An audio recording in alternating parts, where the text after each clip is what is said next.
In this video we're going to be completing the Toyota MR2 Nürburgring Ringtool build. This is the fourth and final part where we'll be weighing the car, tuning the suspension and checking the health of the engine on Darkside's dyno. In the previous 3 videos we've converted this car, which was originally purchased from Copart, into something that can hopefully fly around the Nordschleife without breaking a sweat. The goal is to complete 100 laps, pushing as hard as I dare to expand my knowledge of one of the world's most dangerous racetracks. In the real world, this was almost 2 months of working every night and every free day that I had, bumbling my way through what I thought would be at worst 2 weeks of work. All of this effort, including putting these videos together, takes up all of my free time, and there were many occasions where I really started to question if I was making the right choice with my life. Anyway, if you've enjoyed this series, please consider leaving a like, subscribing, buying some merch, or even joining the Patreon.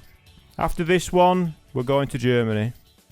Now there, welcome to another video. If you're new to the channel, my name is Dan and I've got this 2005 Toyota MR2 which I'm doing a little Nürburgring project with this year to see how fast I can go with a slow car. And I'm nearly at the end of doing all the changes that I want to make before going back to the Nürburgring, and tonight I'm going to weigh the car and I'll be able to see how much weight I've lost, and I thought that would be a good time to do a little finale of the project. There's still things to do, but the list is getting ever shorter. The car should be a lot lighter. I've still kept the front bucket and the spare wheel and stuff in because I won't be going out around the Nürburgring without that anyway, I don't think. Maybe I will, I don't know. It's worth having to save a €400 recovery fee, right? If you can just change the tyre. I don't know, maybe, but that'll probably stay for now. The car's got a roll cage now, but it's lost weight on the seat. I've removed any wiring we didn't need, it's been removed, airbag stuff's removed. So there's a potential for a decent weight saving. The exhaust also saved a lot of weight there. The weight of the car before was 1,013 kilos, I think, or something around there. I'm hoping for a good chunk off. I need to put the hardtop on. Fun task to do on your own. Wow, don't scratch anything. Scratchy, scratchy. There's some scratches on the side of the hardtop, and I was thinking for ages, how have I done that? But I've just realised on my belt when I'm picking it up. Oh well, no fresh ones this time. So before we weigh the car, I'm going to set up my tables because we're going to be corner balancing afterwards. So what we're going to do here is simulate a flat floor. The floor in the barn is very much not flat, but I've got these tables which are 1 meter high, and each leg has an adjustable plate on the bottom so I can adjust the height. So what I'm doing here is setting up a laser level on the left hand side of the screen and just going around all the tables to make sure that they are level to that laser. What I'll do is I'll pick up the laser and move it around the ramp, different post legs, and just make sure everything is as good as I can get it.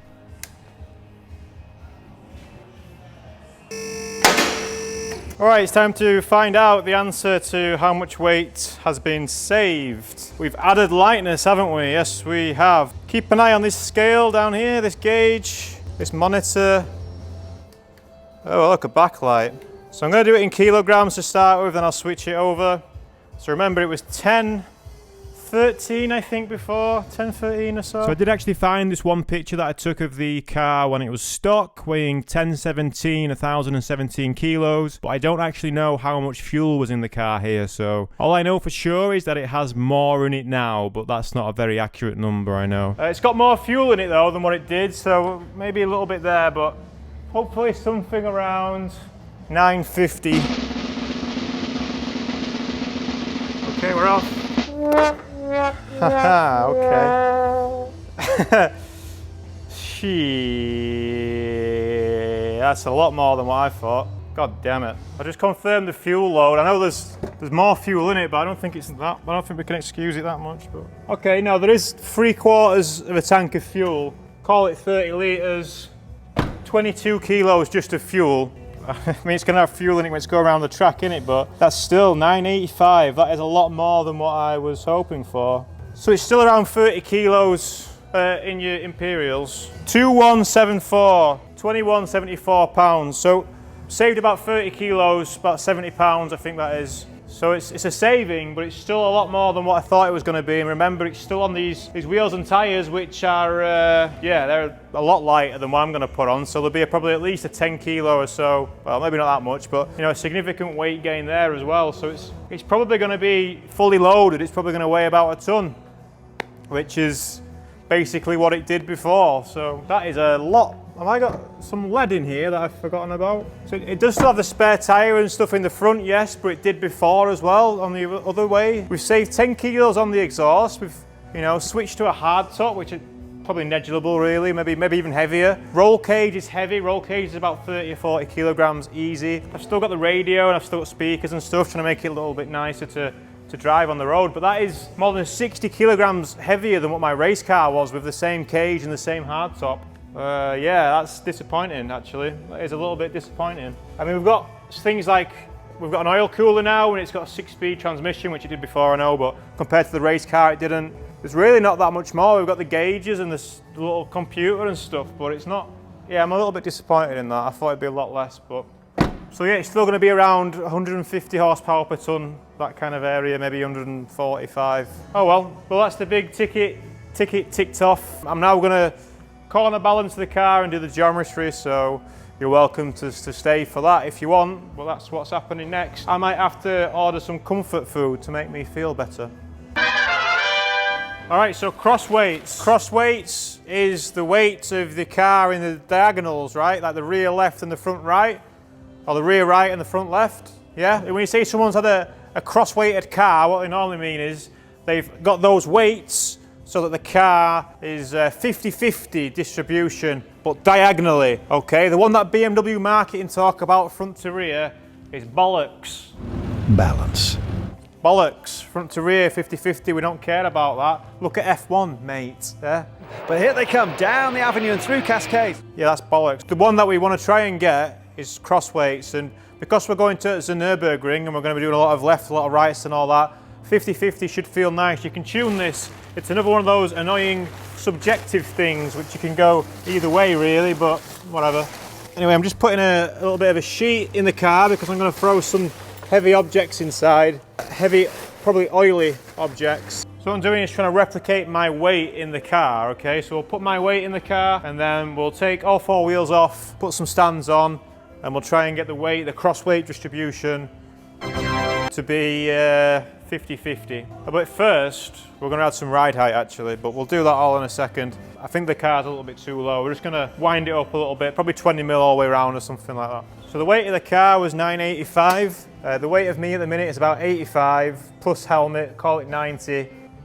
So we're going to go for 1075. These oil drums weigh about 20 kilos each, and I've got a few of them. Yeah, I really need to get some weights or something, some 20 kilo plates of weights or something, rather than doing this every time. It gets quite annoying, but all I'm doing here is adding things to the car to simulate my body weight. Okay, 1075.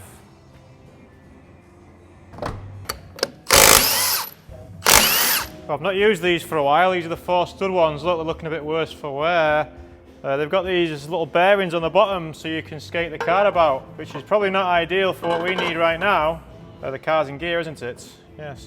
Okay, I've removed the wheels off of these and I've raised the ride height 10 mil on the rear, 8 mil on the front. We're starting to get really bound up in the spring and I'm going to give myself a bit of room. So not as much ride height gain as what I wanted, but obviously there are other ways to raise ride height. But I've already set the bottom collar on here. I've already measured, you know, the correct bumps, stops and all that stuff back in the day. So they're fine. I don't want to touch them. So I'm just adjusting ride height on the spring for now. Oh, maybe you're interested. Just a little call back to my statement about BMW. Okay, so come over here and have a quick look at the screen. So just out of interest, the front to weight distribution on this is currently 45-54, so not terrible if you're into that kind of thing. The race car was more like 62 or something, 38 or something crazy. But this is a bit more balanced, I guess. It's got a bit more weight in the front. Anyway, let's go to the cross weights. So here we can see, so the percentage currently of our cross weight is 51.5%, right? So that means that one of the left to rights is heavier than the other one. And looking at the screen, we can see the numbers: 305 bottom right, 256 bottom left. So there's a little bit of math to do, but the numbers that we're interested in are the cross numbers, right? So the rear left to the front right and the rear right to the front left. So if we just look at the percentages and add them together, right? So 29.5 add 22, what's that? That's our 51.5, isn't it? And then we can see 24.8, we know that adds up to less than 50 because they're both less than 25, right? Simple maths. So now we need to pick a corner where we're going to adjust the ride height on. Oh no, we're not. We're not. Hold that thought. I haven't disconnected the roll bars. I never used to do this because I thought, why would you disconnect the roll bar? You're supposed to do this, right? But I used to think, why disconnect the roll bars? Because you're not going to be driving around with no roll bars on. But no, the science suggests that the roll bar should be disconnected. So this will be interesting actually. We'll see how that changes. So it was 51.5 before. It's fucking spinning. Oh, we've put white line roll bars on as well, which are heavier than stock, but the coilovers are also lighter than the stock stuff, so it kind of cancels each other out a little bit. So what we're looking for is the spring force, the energy from the roll bar to not interfere with our readings, right? Do you want to come over to watch, see if that changes from 51.5? I think we need new drop links. Okay, let's see again. Sorry, will that make any change? Look at that, big change. Big sure, big sure. But yeah, look, that's a huge difference, man. Anyway, so we've got 52.8, 52.6 is settled on, but it's still the same where the rear right and the front left are heavier. So obviously this just came from my race car, which weighed a lot less than the weight was in different areas, right? So we can still get it 50-50, no problem. What's interesting is that the front is nearly identical on this. Like there's a few kilos in it, but on my race car, it was always very difficult to get any weight on the front left. And this car still having the factory heater and some other stuff there has, yeah, made it so that that's a bit more even Stevens. I think probably what I'll do to start with is to lower the ride height on this rear right. So let's see what that does to our numbers. So I'm going to lower the ride height here, look, right? Okay, so I've taken a few turns off the rear right. So you see how that number's now come down?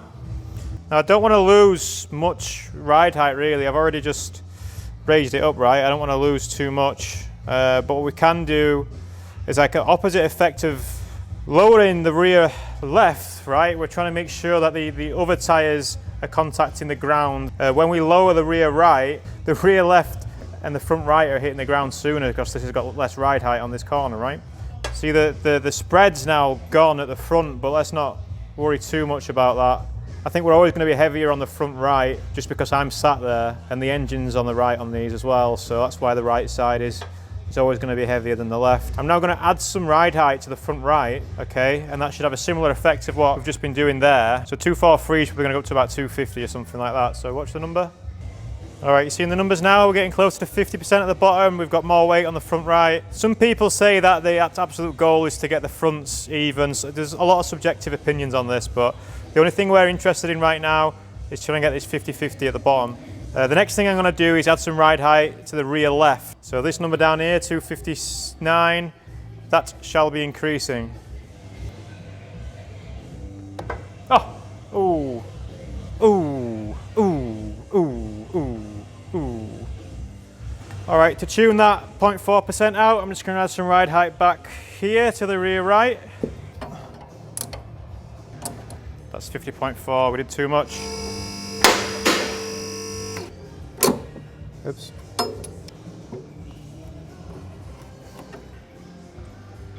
We're going to be chasing our tail, aren't we?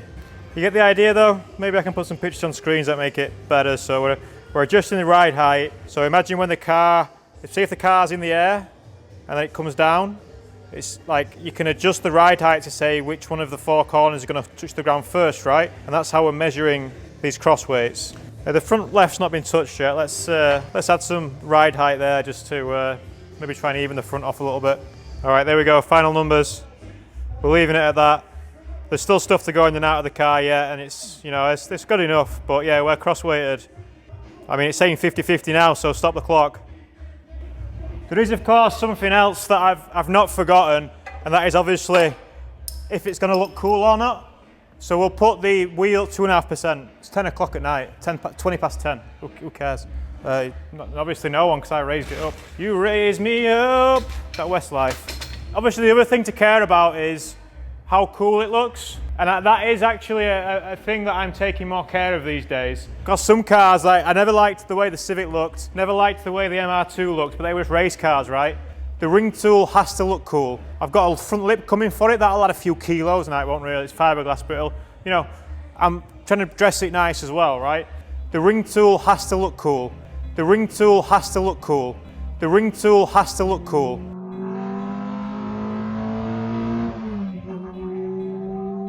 Minor interlude, this is what happened to my front lip whilst I was driving home with it in the car with the roof off.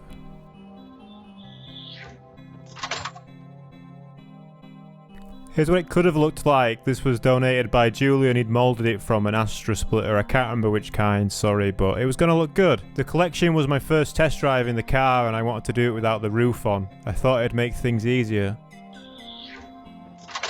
So yeah, we don't have a front lip. So if this ride height looks gash, I will just undo everything that we've just done. The next thing I'm going to do is set the camber. We're done with the scales for now. Take the car up, get rid of the scales, put it on the turn plates again. Okay, camber, subjective one, right? Oh, camber where? The most annoying thing about camber on a car like this, which is going to be used on the road and the track, I'm sure this is true in all countries, but particularly in the UK, when you're driving on the road that trucks have been on, you get like a tramlining effect, which is, it's not exaggerated, what's the word? Exacerbated? Exacerbado. Made worse by having more camber. There's a big word there somewhere. But we're running AO52 tyres, and really the kind of minimum camber you want for an AO52 is probably about 3 degrees, maybe a bit less, but probably about 3 degrees minimum as a starting point. All right, so the way that we're doing camber on this car, it does have adjustable top mounts, but they are currently unavailable because what I've done is I've got the top mount top plate turned 120 degrees to allow the shock to come back to give me some caster, and that's because that's how I did it in the championship. We weren't allowed to fit any like different arms or anything for caster. You can get bushers.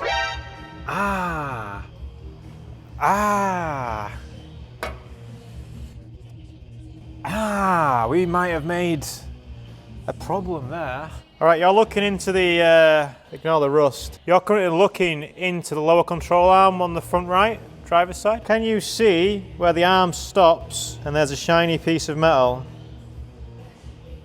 Oh yeah, you can see it now, right? That shiny piece of metal shouldn't be there, Captain. Lieutenant Dan Ice Cream. I found it on the floor whilst I was tidying up the other day. So, the corner balancing shouldn't be affected by that. It's a good job we remembered about it. That's a battery. It's a good job we remembered about it before doing the geometry though.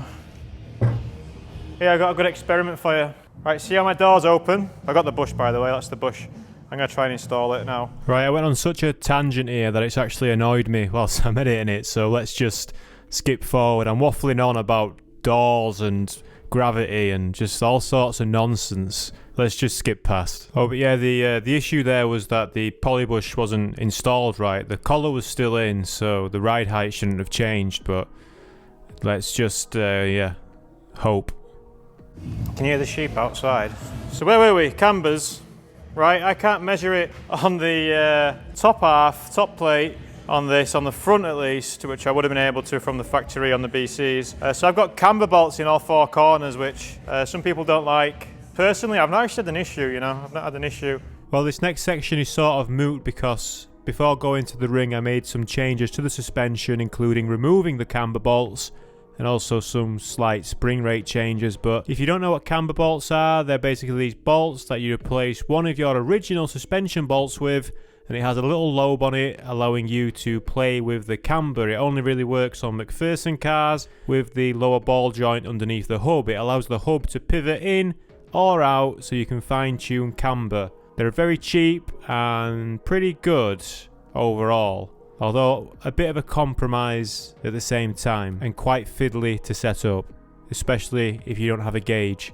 So I ended up removing them before going to the ring and just maxing off my suspension in the slots on the coilovers. So I went back to factory bolts and just maxed out the camber, and it ended up working out about right.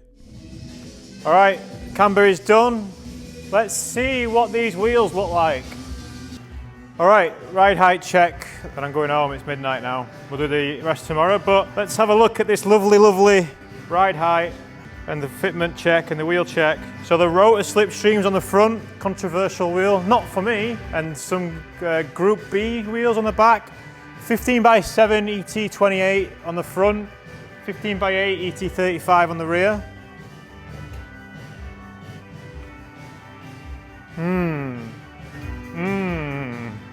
I like that. So mid-engine cars, normally a little bit higher at the front anyway, but look at the rear. That looks pretty hot, man. Oh, definitely needs some alignment though. Look at that toe on the front left. Sports rake, brought to you by EA Sports Rake. If you just look at my Civic for a moment, it's a little bit dark here. On the front wheel drive, sports rake, quote unquote. So the rear is higher than the front, right? Sports rake, and then you obviously flip that for a mid-engine sports rake. You have more ride height at the front than the rear. Sports rake, okay,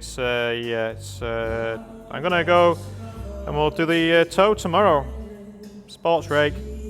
All right, welcome back. So it's time to do the string alignment now. So all we're doing now is setting the toe. It's the final piece of the puzzle for our little alignment journey, okay? We're using strings as per usual. Strings is the most reliable way to align a car. It really is. Lasers may be more accurate, but shut up. It doesn't need calibrating. It's just a line across a ruler and you're just measuring it.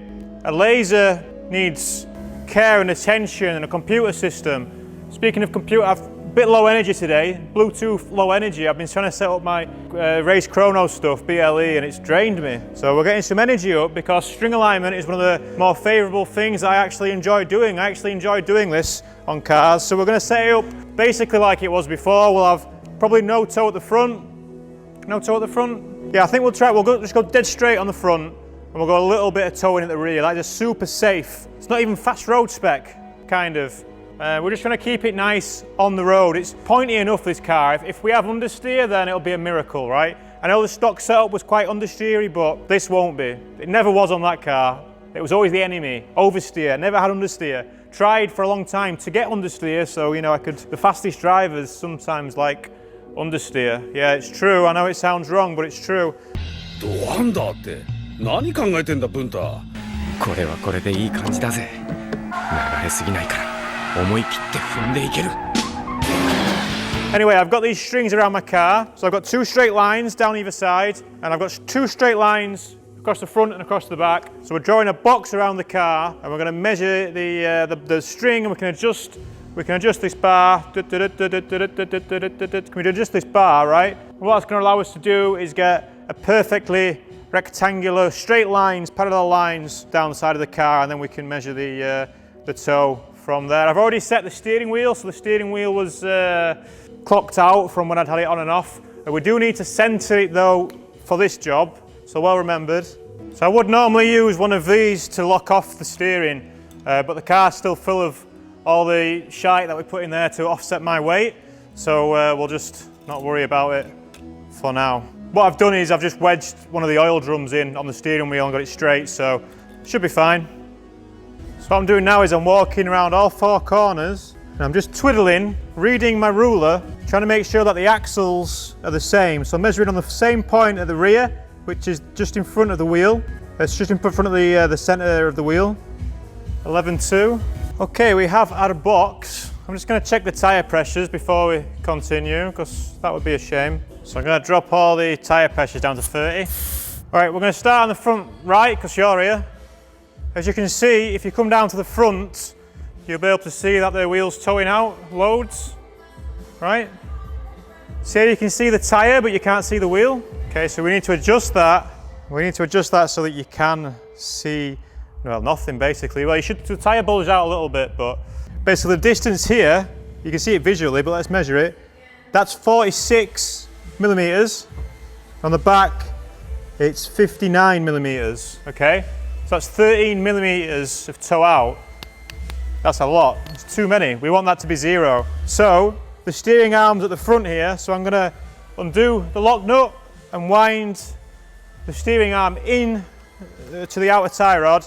That'll bring this distance in. It'll make this distance of the string greater, but it'll bring the wheel in, bring this out, and it should balance.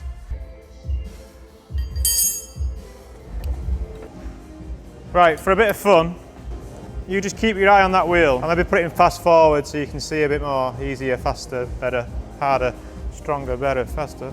So this is what's happening at 20 times speed, right? I'm winding the inner tie rod into the outer tie rod, which is making the toe less. It's making it toe out less. It's bringing the wheel back to a parallel straight position. Zero toe.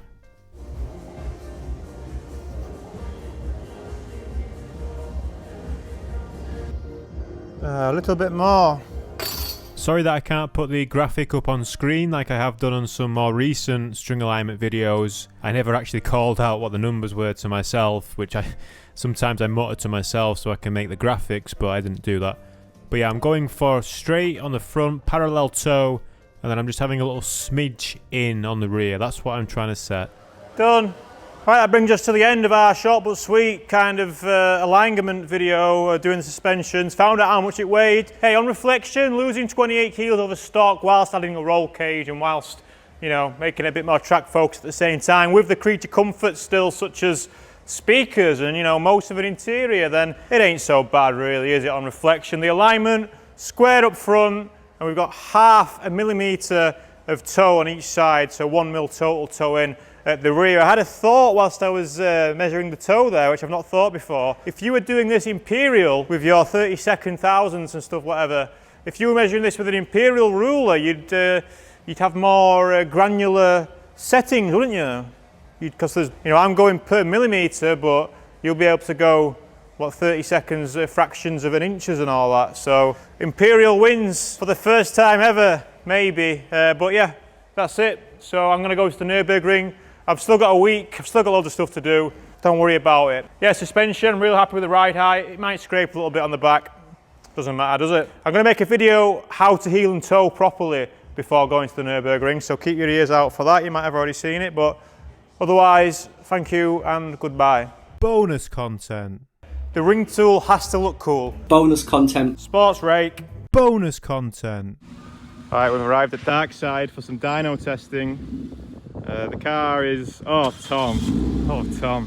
The car is not 100% ready for the ring. I was hoping to go on Monday, it's Saturday today, but I'm going to postpone that a little bit, I think. But we're just going to see what it does. My AFR gauge seems to suggest that this may not be a suitable air filter that I've got on it, but we'll see. I've only brought a few things to test, like not a lot.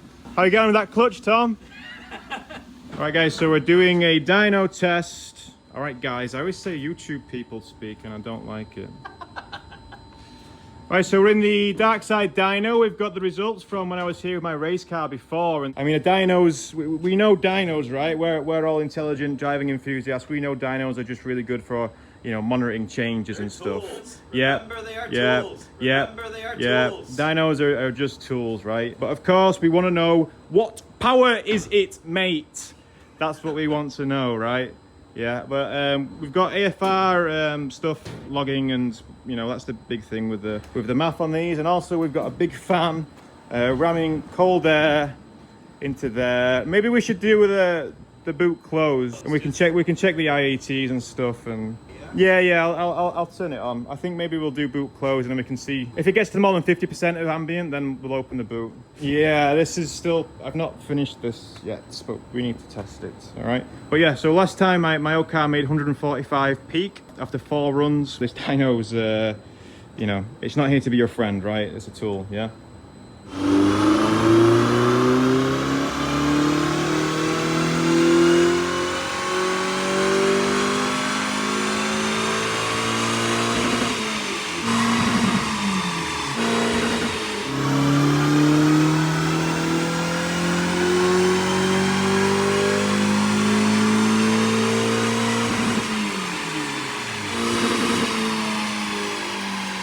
We've completed a few runs there in the car. Thank you very much, Tom. No worries. We're just having a quick look at the results here. So we've got three plots on the graph at the minute, right? We've got old car, old setup, new car, old setup, and new car, new setup. And obviously, I hope you can work out what the differences are between those three different plots. But the interesting thing, you may notice the numbers are roughly the same. But the interesting thing, so look at this blue line, right? So this is the old car, right? This is my old race car.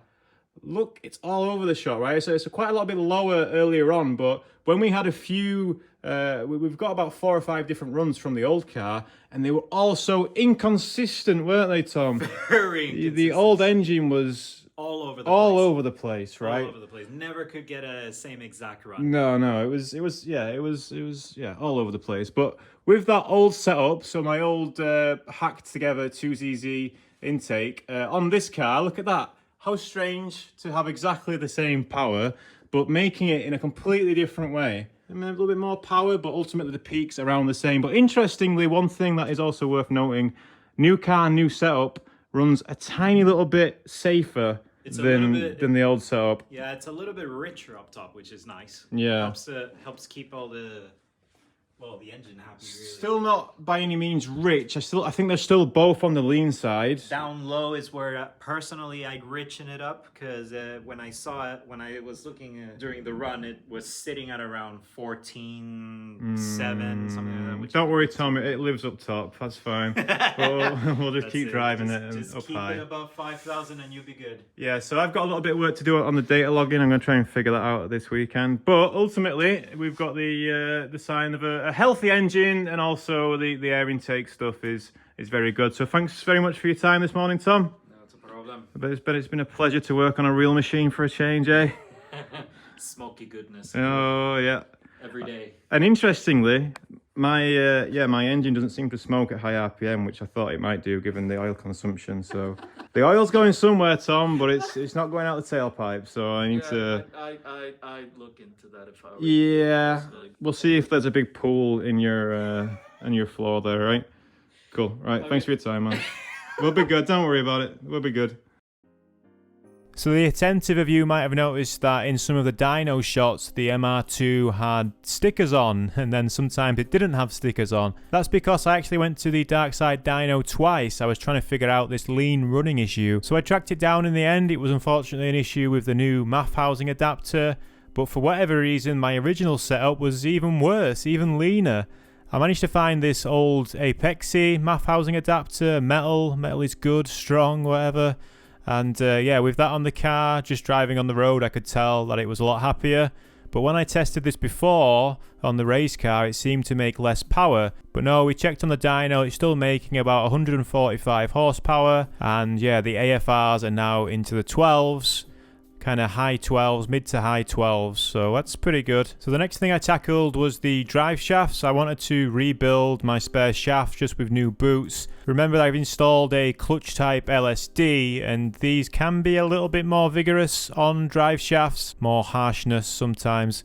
Hey, I don't know the exact maths, but I know that whenever I've switched before to a clutched LSD, I usually start to get some drive shaft problems. So I wanted to take some spare ones to the Nürburgring. I ended up rebuilding all 4 that I had. I got into a bit of bother with facelift and non-facelift on the MR2, but I got there in the end. Other than when I first installed my new drive shafts, my new rebuilt drive shafts, and the car wouldn't drive, I had a slight mishap with the outer CV. And mishap on the CV is something that's going to actually occur again, not to spoil the future for you, but yeah, just remember this. Someone on my Discord thought this was really funny. Not really for me, but, you know, AI, right? Oh yeah, I also replaced the shift bushings with roller skate bearings, which is a common old school forum mod. Anyway, a lot of my time was also spent just perfecting the computer things that I had. So remember, I've got a little itsy bitsy little microcomputer thing which is sending the data from my sensors over Bluetooth to Race Chrono, so I can log my AFR, I can log my oil temperature and pressure, and then all of the other OBD stuff as well, which comes from the car. So I got all that ironed out and running really good. I was really happy with it, but I spent so long faffing about. And then the original board, which ended up being no good for the Bluetooth stuff, I repurposed as an O2 sensor simulator. Now the reason for that is a little bit long-winded, but long story short, remember in the first episode we found that my ECU was dead? Well, I ended up going to a JDM ECU which didn't need an immobilizer and worked really well, until I discovered that it had a speed limiter. Of course, it's a JDM ECU, it has a 112 mile an hour speed limiter. I needed more than that, please, thank you. You may also remember that I bent my key, so I got 2 birds stoned off the same joint, got a new key and put the transponder in from the old race car and the ECU from the old race car. So now I'm on the original Spider-Merd ECU when the key and everything works nice. But yes, now that we're on a UK ECU that expects a third O2 sensor, so I had a check engine light because that is now an AFR gauge in my car. So what I ended up doing was, there's a few ways I could have tackled this. Could have made the JDM ECU work with a bit of faffing, but using the parts I had and about 10 quid on Amazon, I ended up building an O2 sensor simulator which sends a signal to the ECU every 4 seconds or so, from a random voltage between I think 0.5 and 0.7. Something just to tell the ECU that the catalytic converter is operating as it should. You also heard me mention on the first part of this video that I ended up making further tweaks to the suspension. Well, what I ended up doing was adding a helper spring into the rear coilovers. This was because I noticed that the car barely had any droop when I was lifting it, and on the back roads, just driving it around when I was testing air filters and stuff, the back end felt very skittish, and it just so happened that I had some helper springs in stock anyway, and these made a massive difference to the way the rear end felt with a bit more droop. I also ended up making up my own rear drop links for the anti-roll bar. I found that my roll bar was slightly twisted by a couple of millimeters, and having fixed length ones was causing me a little bit of stress on the rear end. So I ended up ordering the links and everything custom and just made my own. I'd never done that before, it was quite interesting. Other than that, it was just tidy up jobs on the interior, just getting everything ready to go. I did end up having quite a lot of struggles trying to get the 4 wheels and tyres across. In the end, I put one in the front and managed to squeeze 3 in the interior. But remember, I'm also needing to take all my clothes, all my camera gear, quite a lot of stuff, and I was planning to stay at Germany for, a good few weeks, so I had quite a lot of stuff. It was a squeeze. But yeah, I was really happy with the head unit. I mentioned it in the previous video as well. This is a Toto X10. For the money, I'm sure there's plenty of alternatives as well, but yeah, it seems like a really good piece of kit. You'll be seeing a lot more about this in the future Nürburgring videos, because it really does come in use having the data logger right there at my fingertips. But this is how the car ended up. Obviously no front splitter. I was a bit annoyed about that, obviously losing the front splitter, but c'est la vie, yes. But yeah, I was really happy with how the car came out in the end. These are the old race wheels that I just put on to drive over on. These have also got AO52s on, so we do end up using those on track a little bit as well. But yeah, overall was really happy how things came out. It was a long old struggle. If you've enjoyed the series, I would appreciate a like and a subscribe and all that stuff. I've got some new merch coming out soon as well, and if you've really enjoyed it, why not consider joining the Patreon. Anyway, just to close out, here's a little funny moment from when I was trying to put the car together one night. I was working on the MR2 and I got interrupted by some friends from the farm.